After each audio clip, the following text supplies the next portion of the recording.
The state's Republican Party is in a period of transition. Two top party officials are leaving their post, and things aren't going Mike Braun's way in his attempt to become the state's next governor.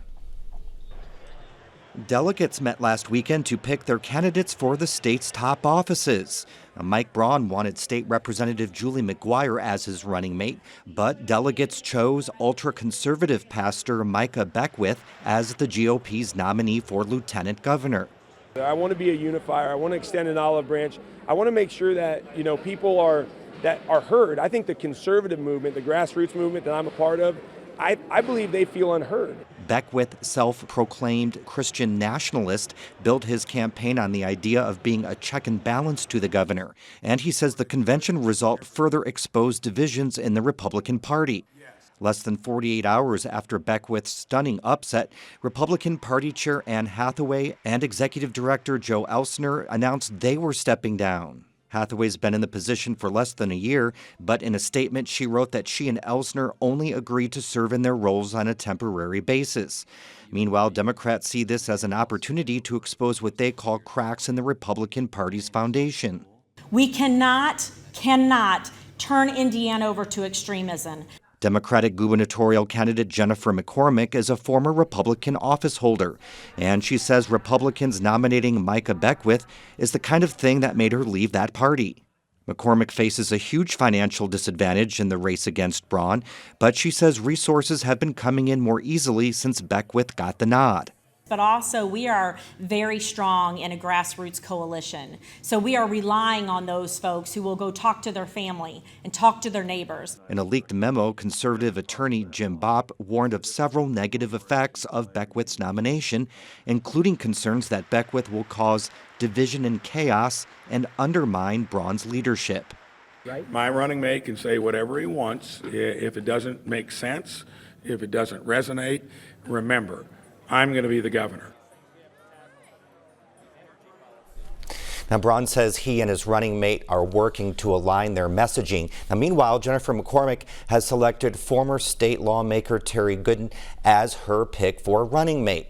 Gooden is a former school superintendent and 10-term state lawmaker. At the State House, he voted to ban gay marriage in 2011 and was a regular vote against abortion. Now, he says his gay marriage vote was wrong and that the U.S. Supreme Court's reversal of abortion rights was an all-out assault.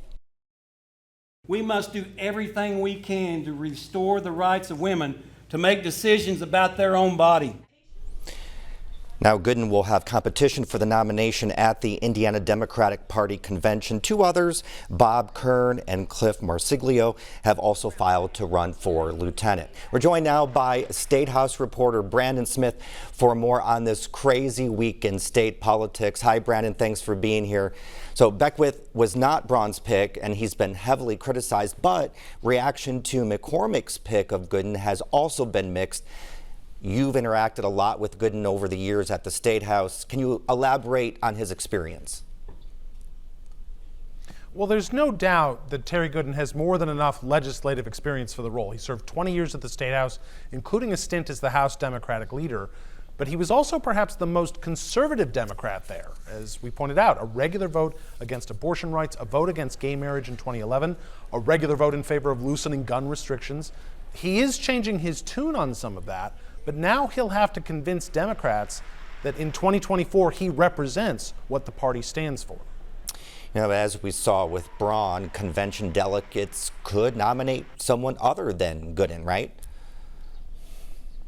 It's definitely not a lock, for sure. Now, two others, as we pointed out, so far have filed to run. Bob Kern is a perennial candidate who runs for offices all the time. I don't think is being taken very seriously. But Cliff Marsiglio is more of a political activist. He ran for mayor of Indianapolis against Joe Hogsett last year. But I think the real wild card here would be Senator J.D. Ford. He is the first openly gay member of the General Assembly. He's mulling a run for lieutenant governor, and he could be a real challenge to Terry Gooden at the convention. So how unusual is it for convention delegates to select a lieutenant governor that's not the gubernatorial nominee's pick? It has not happened in anyone's memory. The closest you can kind of find is 1996, when Republican gubernatorial nominee Steve Goldsmith didn't express a preference, which led to a bit of a free-for-all at the GOP convention. But otherwise, this is a real outlier. I wanted to mention this. The leaked memo from conservative attorney Jim Bopp shows at least some members of the GOP really worried about the November election and how the Braun-Beckwith ticket will affect other Republicans on the ballot. Do you feel like there are real concerns there?